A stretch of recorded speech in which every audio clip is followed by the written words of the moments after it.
Okay, so our task today is to finish up teaching about rules, and then I'm going to take a step back and look at where we've gotten to so far in today's course, because we're really entering a transition moment from the Enlightenment to the anti-Enlightenment, which is what we'll begin with on Wednesday.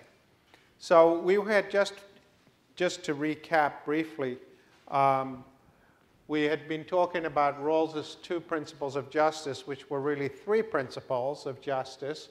One for the distribution of liberties, which was his most expansive system, compatible with a like liberty for all. One was the principle of equality of opportunity, which is 2b in his lexical ranking, which for some reason known only to John Rawls comes before 2a.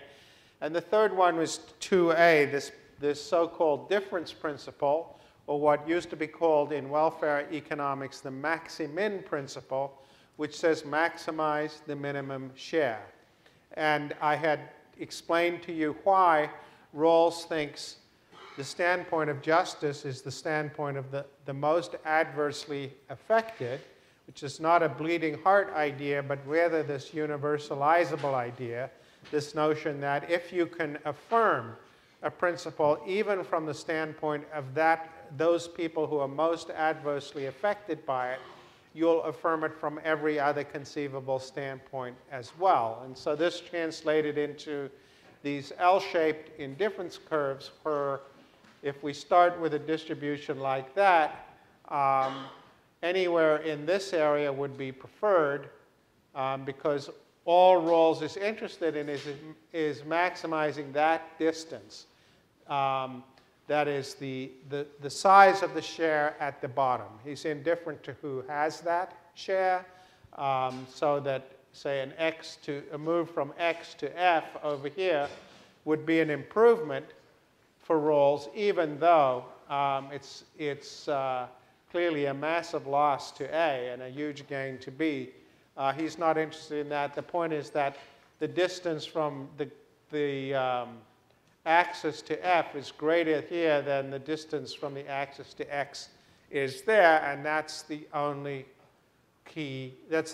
relevant consideration.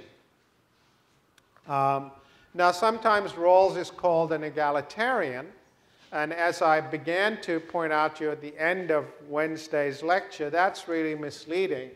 His principle is rather very underdetermined. That is to say, if we compare it with the Pareto principle, it completely contains within it the Pareto principle. So that if somebody came along and said, well, the best way to benefit the people at the bottom is to have markets, trickle down, let's say, that the pie will grow the most and the people at the bottom will benefit the most from a pure market system, Rawls would say, fine, because everything that is Pareto superior is also Rawls preferred. On the other hand, if somebody came and made the case that heavy state intervention to redistribute would in fact work to the greatest benefit of the least advantaged, then he would agree with that as well. And so you can conjure up egalitarian results that are compatible with the Rawlsian scheme, or anti-egalitarian results. A further consideration comes in here when we stop just talking about the worst off individual, because you can start to think about, well, what happens if you get a small marginal increment for the person at the bottom paid for by massive cuts on the middle class and perhaps big benefits to the very wealthy. And I mentioned the example of the Reagan tax cuts in the 1980s, which had that structure. Rawls would have no objection to that either, even though from an egalitarian perspective, that would look like a regressive redistribution from the status quo in 1980.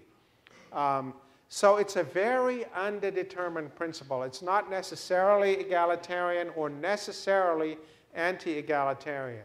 All it says is arrange things to the greatest benefit of the person at the bottom.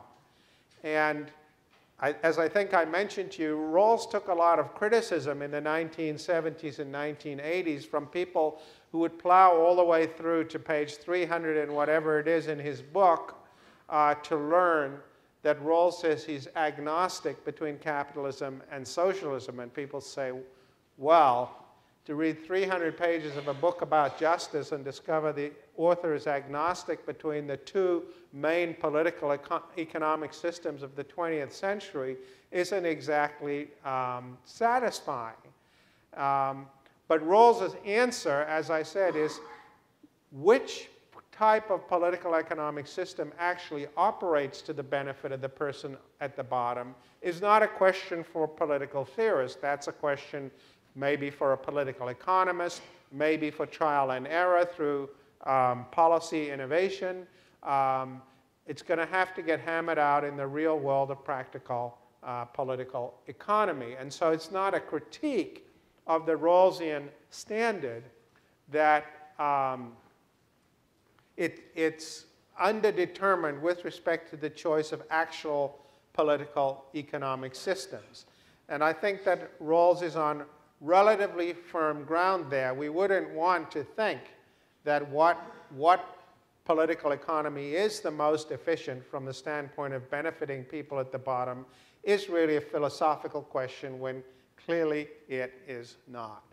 So that's the Rawlsian story. I gave you the big picture at the beginning, his general conception of distributive justice, and then these more specific principles that get added in the course of trying to figure out how the general conception of justice can actually be applied. Now, I want to take a step back. I'm going to come back to Rawls a little bit later, but I want to take a step back first and think about where we've come from. And then we'll see how Rawls leads us to think about where we've gotten to. We started out this course by talking about Enlightenment political theory. The Enlightenment being a philosophical movement that really starts in the 17th century but gathers steam in the 18th century. And I said that from the point of view of political arrangements, there were really two core values of the Enlightenment. One was a commitment to the idea of individual freedom as realized through a doctrine of individual rights as the most important value in politics.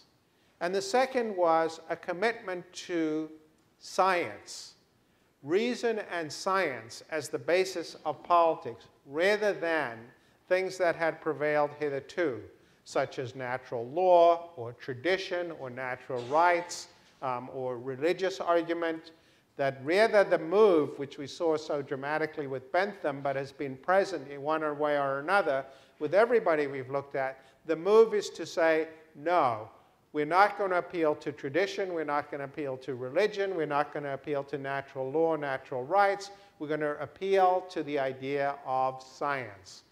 Science understood through reason. And so those are the two twin ideas which one way or another have shaped every single theorist that we've looked at. So starting with the commitment to science, remember those early Enlightenment theorists were very different from modern Enlightenment thinkers in that they identified science with certainty.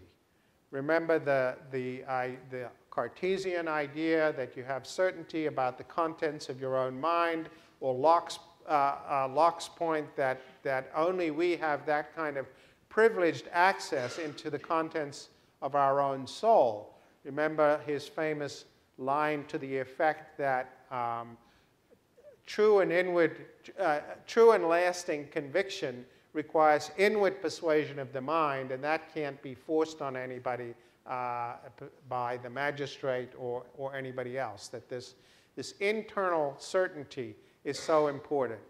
And for Hobbes, we saw that it's this knowledge has its basis in willing things. So we got this rather curious result that he said, you know, the laws of geometry have the force of laws because they're the product of wills. We make the triangle, if you like. And the laws of politics were like the laws of geometry because we make the commonwealth in the same way that we make the triangle. And that therefore, in the early Enlightenment, there was this enormous emphasis on certainty as the hallmark of science. But then we saw, as we moved into the mature Enlightenment with people like John Stuart Mill, that actually they had a very different view of science, that the hallmark of science was fallibilism, that everything we think we know is subject to doubt. There isn't anything in our reasoning about the real world that meets the Cartesian criterion of being impossible to doubt. What we think we know is always revisable in the light of more evidence and better scientific investigation. And Mill's defense of the marketplace of ideas and of competition and argument was precisely to encourage that. And so the long chapter on freedom of thought and action in On Liberty is really about, remember how we get from freedom to utility via a system that allows the truth to come out, namely a system in which ideas have to confront contrarian ideas in the marketplace of public speech, and that science is really a process which makes it possible, or more possible than any other process, for us to approximate the truth, but that's something very different from having this notion of certainty. So the commitment to science becomes the commitment to fallibilism, and the commitment to a system which has room in it for experimental searching after the truth as a perpetual feature of human social association.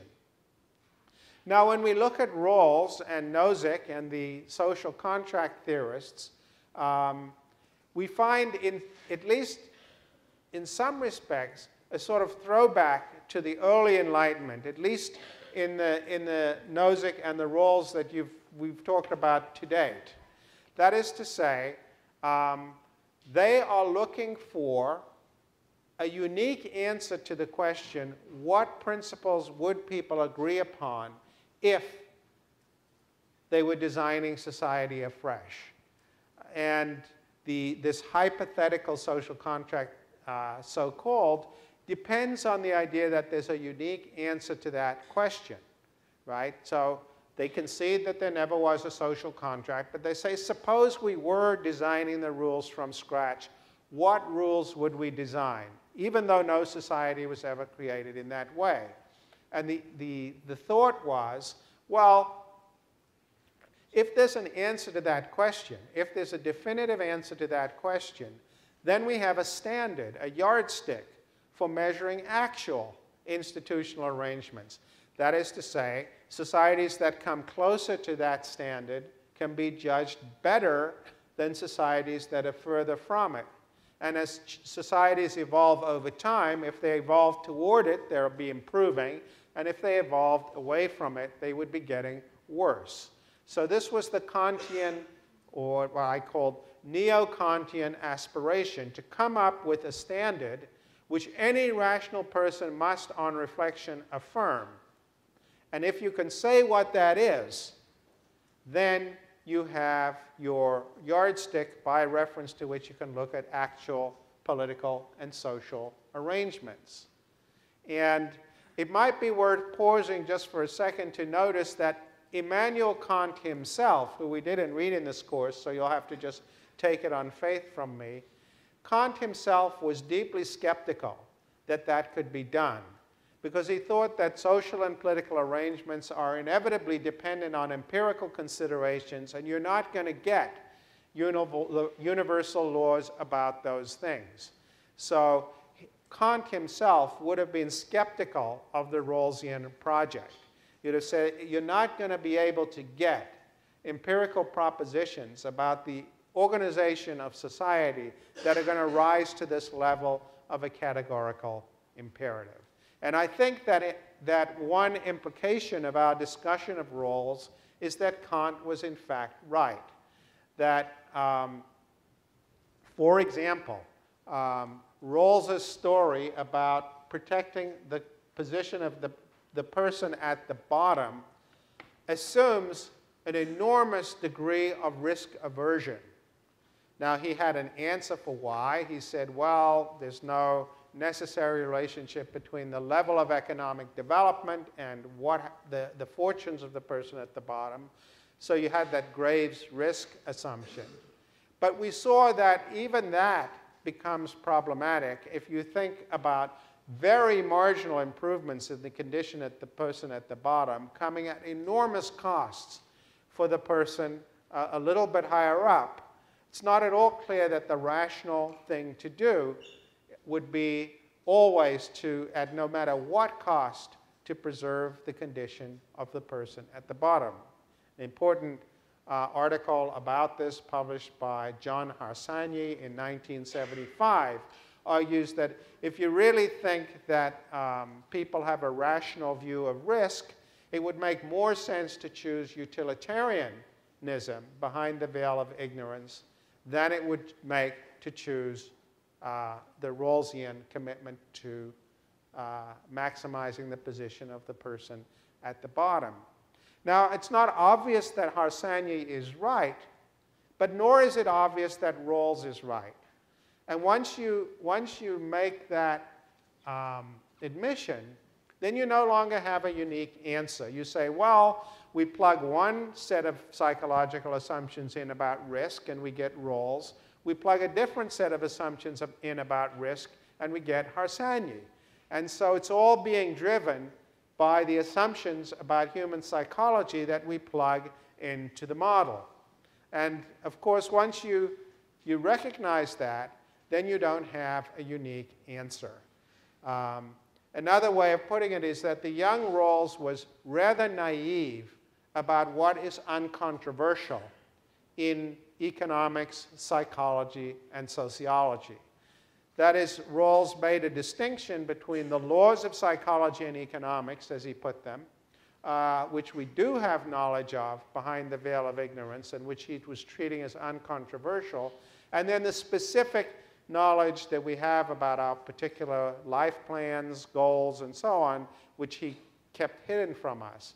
But it turns out that there are very few uncontroversial assumptions about human psychology or economics, and so you can't get unique answers.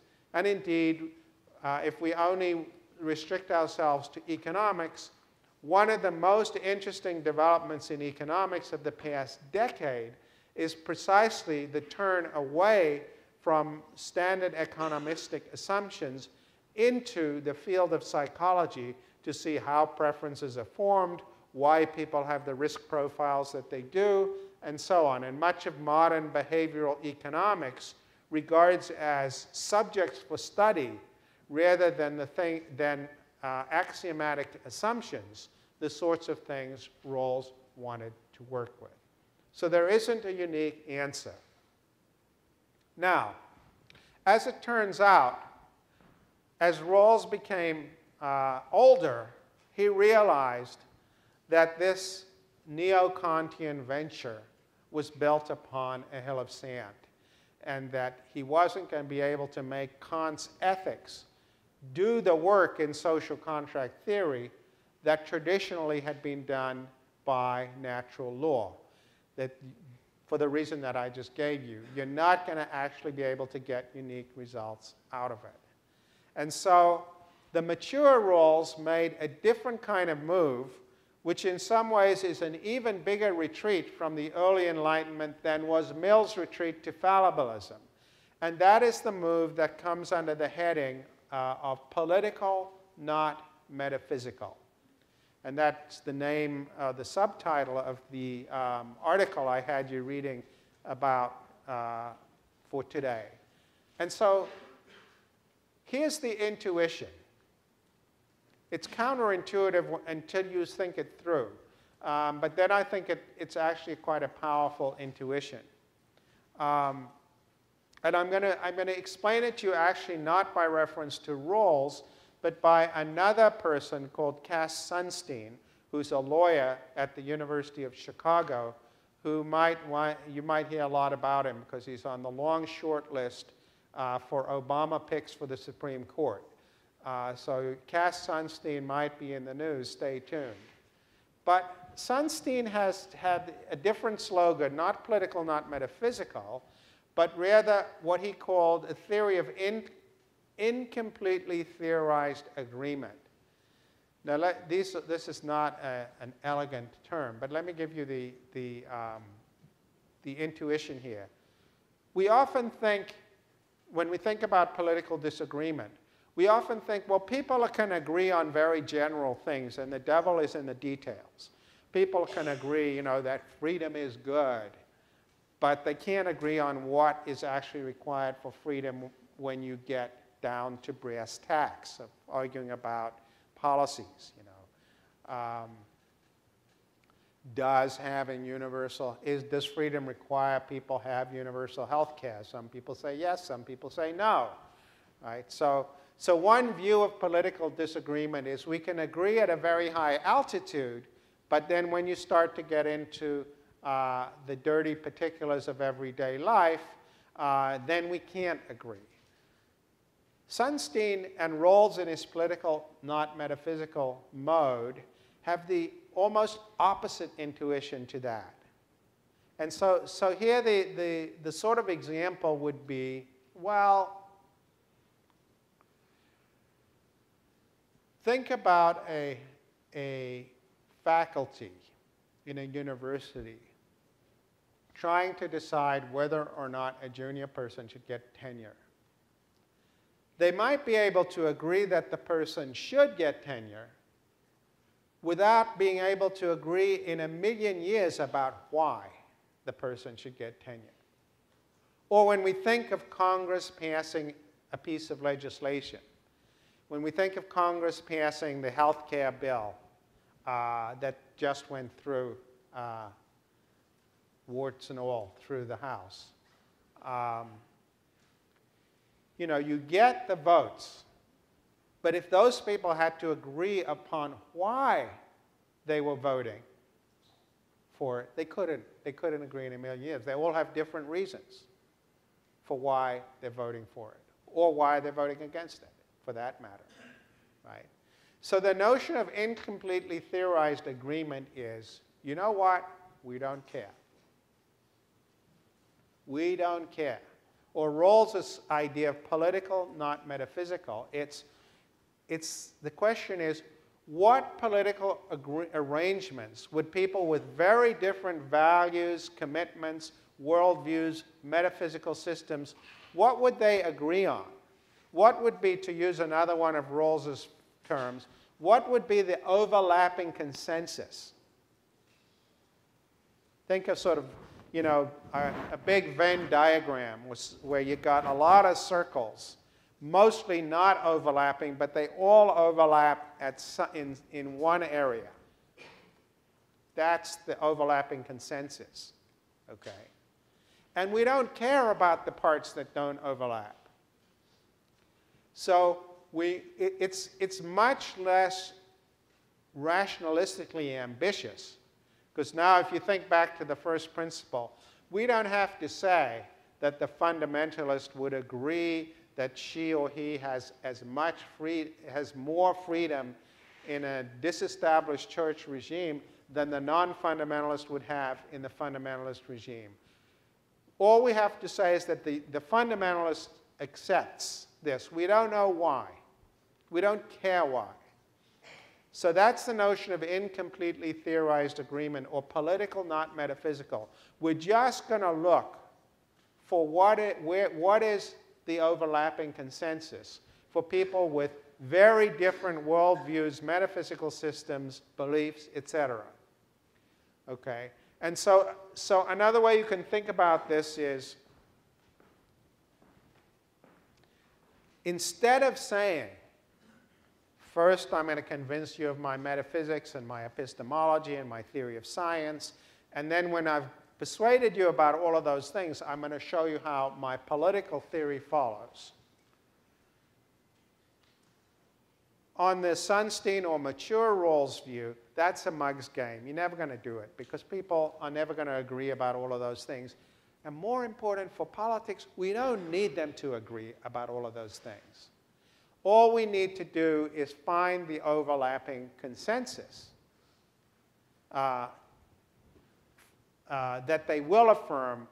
So they might affirm a series of political arrangements, institutions, for very different reasons from one another, and it doesn't matter. We don't need it to be any more robust than that. And so that's where the mature Rawls winds up. And as we'll see in the final lectures of this course, there is a certain democratic element to this, but it's under-theorized in Rawls. And the analogy I'll just mention, and I'll come back to it later in the course, is the analogy is the secret ballot. We don't require people to give reasons for the way in which they vote. They can have reasons for choosing the same candidate as we choose that we would regard as completely idiotic. We don't care. Right? So this political, not metaphysical move, or the incompletely theorized agreement move, is analogous to the idea of the secret ballot in that we become much less demanding of people don't have to have good reasons for voting the way they do. Their reasons are their private business. Okay, and so the political, not metaphysical move builds on that kind of intuition. And obviously, it's a huge retreat from the original Enlightenment motivation to get principles that must follow scientifically for any clear-headed thinking person. So the mature Rawls is a kind of extreme retreat, you might say, even though the young Rawls is you know, an Enlightenment thinker with all the zeal of a Jeremy Bentham. The mature Rawls really gives up on the Enlightenment project. And of course, you then get into the question, he still thinks his three principles would be affirmed. He thinks these three principles are part of this overlapping consensus. But he has no way of knowing that that in fact is true. It's just an assertion that it's true, and it's not necessarily the case. So what I'm going to suggest to you in later lectures is that Rawls actually retreats too far from the Enlightenment project, and that there's a way of thinking about the mature Enlightenment that's consistent with a democratic political outlook that doesn't give up so completely as the political, not metaphysical view does on the Enlightenment project. But that's for the future. Let's first focus on the other element of the Enlightenment. I said the one was this commitment to science, and we've seen how that played out now from the 17th century to the late 20th century in this gradual, this affirmation, but this gradual retreat from certainty that marked the march from the early Enlightenment thinkers through Mill to Rawls, Sunstein, and others. But now let's focus on the idea, the normative idea of individual rights. Remember, we said that the sunum bonum, the most important value of the Enlightenment is this idea of individual freedom recognized or institutionalized by a doctrine of individual rights. The rights of the individual are somehow sacrosanct.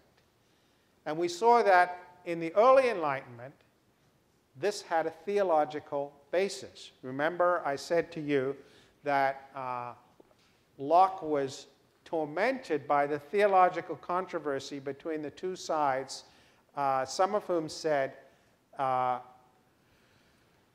God is omnipotent, but if you said God is omnipotent, that seemed to undermine the idea that the laws of nature could be timeless, because if God is omnipotent, he could decide to change them tomorrow.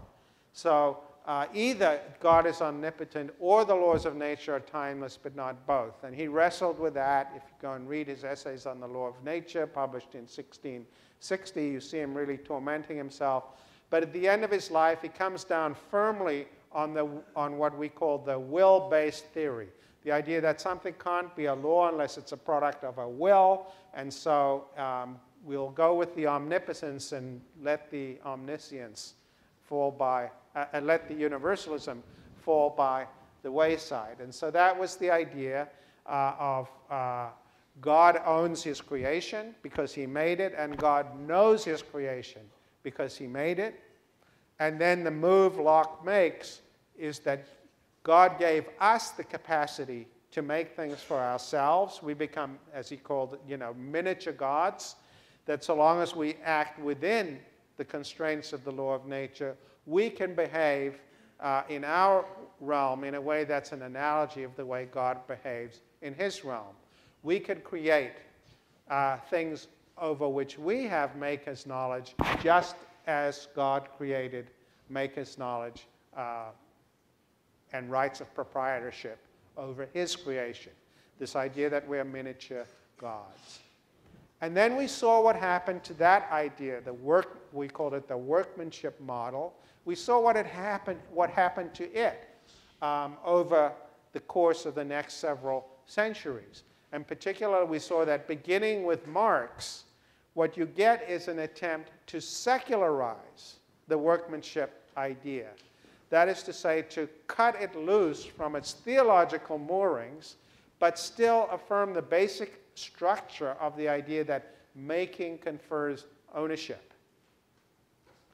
And we saw that Marx's version of that ran into trouble because he wanted to say only the worker makes things, when in fact we saw the capitalist also contributes to the value of things.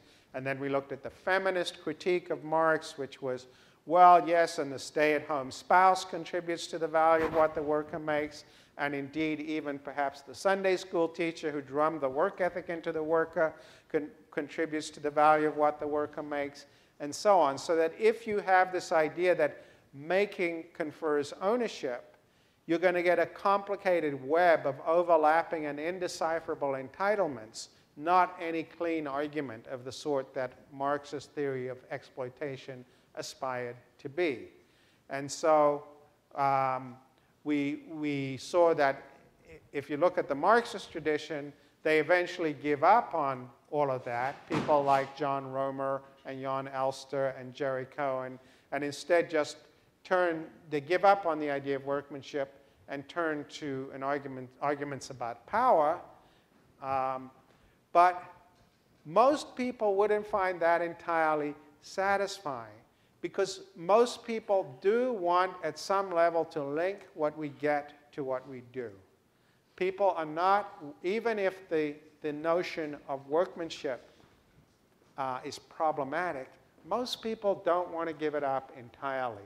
And I think you see this very dramatically with Rawls, because Rawls takes the idea of workmanship apart in a hard-headed way that nobody before him ever did. And this is the debate I was referring to last Wednesday about nature and nurture and moral arbitrariness. Just to remind you, there's this huge debate. It's gone on for 150 years. Are the differences between us the result of nature, or are they the result of nurture? And Rawls makes the point, you know what? It doesn't matter. It doesn't make any difference, because in either case, these differences are morally arbitrary, right? Remember this? Yeah. So whether I'm a good athlete because of my genes or whether I'm a good athlete because of the way I was raised is immaterial. I did nothing to have certain genes or to be raised in a certain way, and I didn't even make choices that led to those results. So any benefits I get are morally arbitrary. That was the notion that Rawls brought to bear. But then the question is, well, why should anyone be entitled to what they make? And you know, Rawls is really pushed in the direction of a kind of socialization of capacities strategy, as I call it in that piece that I had you read it. But it's very unsatisfying because, you know, if I spend 5 years writing a book and you come along and say, well, you're not entitled to that book, you don't have any special claim on the capacities I'm going to get really mad. You know, I worked really hard on that. I want it. It's mine. You know, who are you to take it away? Right. So even if you can't give a good philosophical defense of this workmanship ideal, people are deeply unwilling to let go of it. Indeed, so is Rawls deeply unwilling to let go of it. So Rawls, and we walked through this on Wednesday, but I'll just remind you of it again. Rawls makes a distinction between the capacities that we have and the use we choose to make of those capacities. But that's not very, you know, the notion was, so if we both have the same IQ, but one of us chooses to work and the other chooses to sit on the couch watching ESPN, the one who works should get more because they chose to work. And the person who sits on the couch should get less because they chose not to work.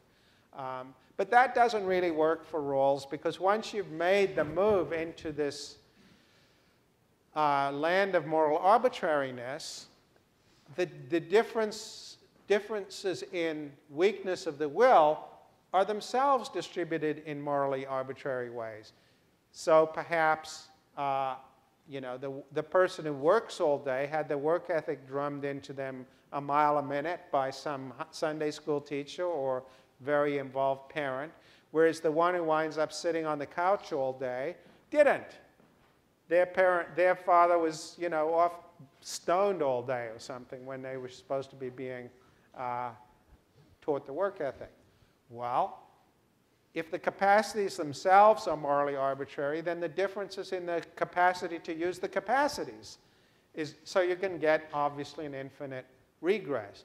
So Rawls tries to kind of build a moat around this implication of his argument, but it doesn't work. And if we had time to talk about other theorists in this tradition, you'd find the same thing. I'll just mention the example of Ronald Dworkin, who also, like Rawls, has a resourcist view, and also, like Rawls, sees that the differences between us are morally arbitrary, which they are. And he says, well, we should make a distinction between what he calls material resources people have, which is sort of like Rawlsian primary goods, and physical and mental powers.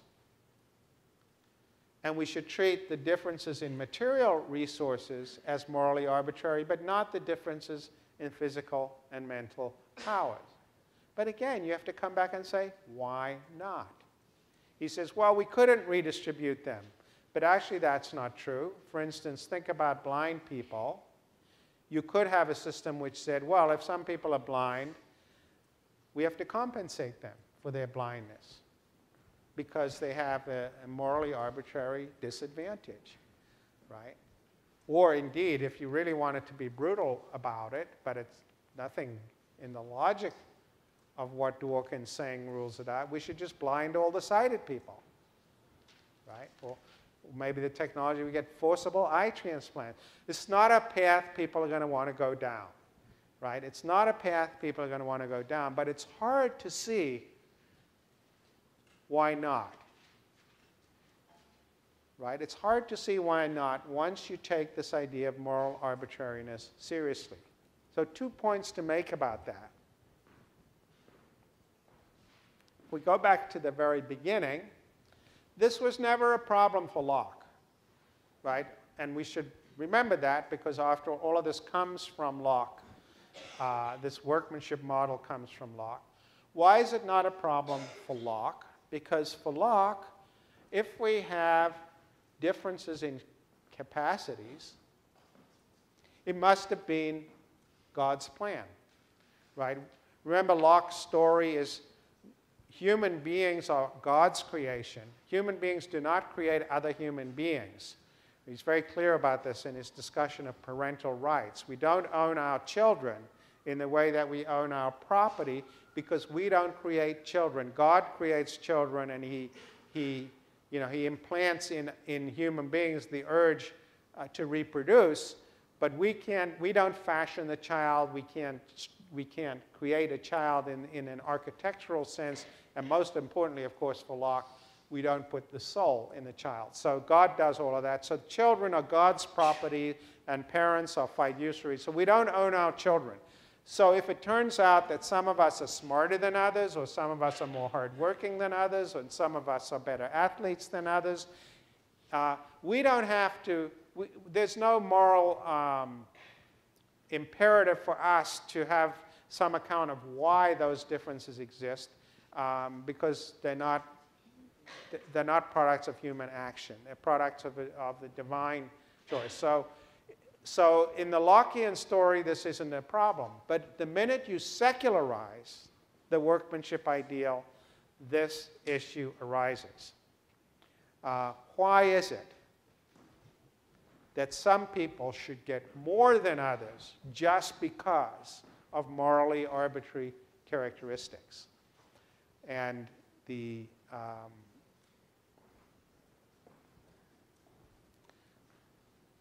ways in which people who have gone down this path try to not get to the end of it aren't very plausible, right? I mentioned Rawls, I mentioned Dworkin.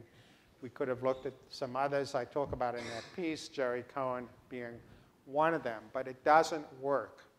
So you're left with the fact that if you embrace the socialization of capacity strategy, you're going to get to a place that very few of us want to go to. Now, it's actually even worse than that. It's even more problematic than that. Because everything I've said to you so far presumes that in the absence of a justification for inequality, we should presume equality. After all, I said, why should somebody get more just because they work harder if the capacity to work is itself morally arbitrary? Right? That presumes that there's some assumption that other things being equal, we should all get the same. But why assume that? Why assume that? We could just say, well, it's not a divine plan.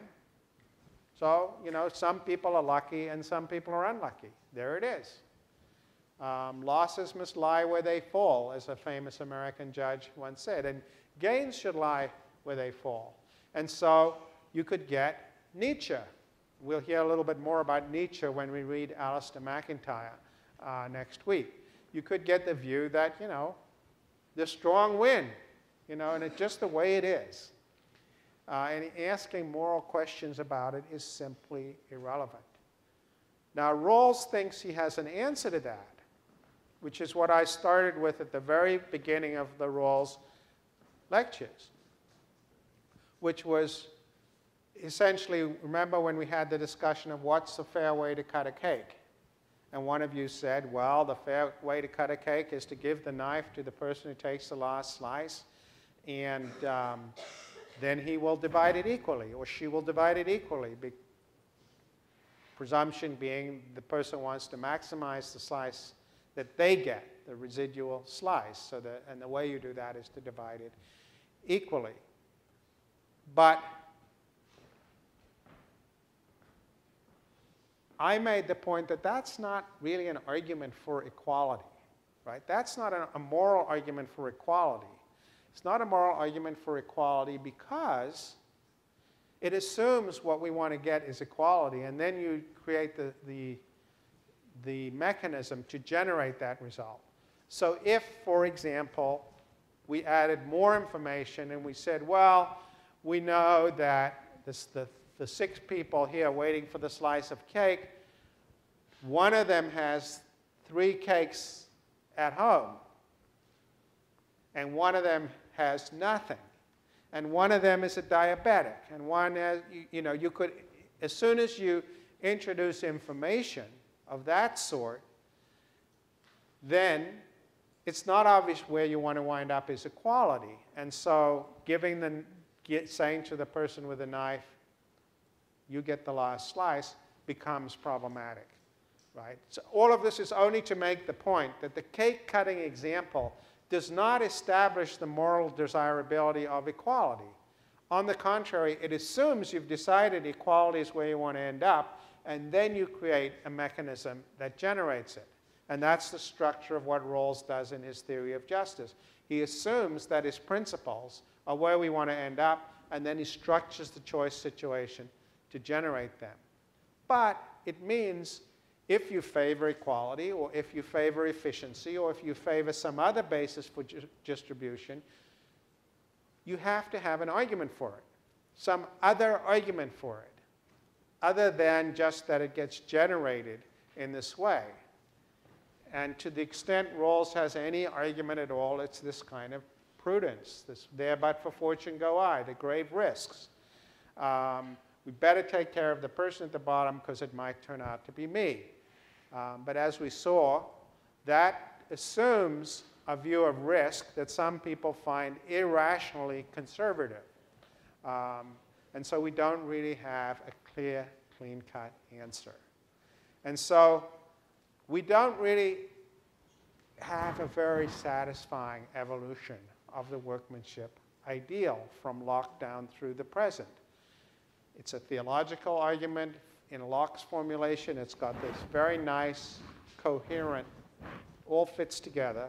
But the moment you try to secularize it, you're left with this problem, that it leads in the directions people are not going to want to go in, on the one hand.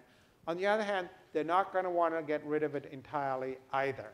And so the ways in which people try and hedge in the parade of horribles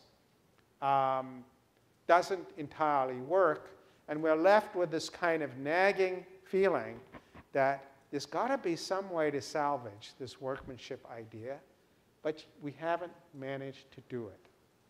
And so just as the evolution of science has taken us, or the evolution of the commitment to science, has taken us to a rather uncomfortable endpoint when we get to the world of political, not metaphysical, so the evolution of the workmanship ideal has taken us to a rather uncomfortable endpoint once we get to Rawls's move and his attempt to limit the radical implications of it that he doesn't like. And so we will pick up that story when we come to talk about the democratic tradition in the last few lectures of this course. But before we get there, we're going to consider seriously the idea that maybe the whole Enlightenment project was a mistake.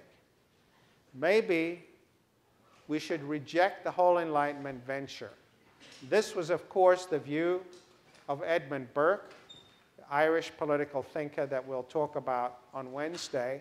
And it's a long tradition from Burke down through the present. We're going to look at Alistair MacIntyre as a contemporary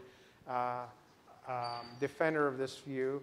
But this is the idea that we shouldn't be surprised that the Enlightenment project turns out to be untenable because it was a profound and indeed politically dangerous mistake. We'll start with that on Wednesday.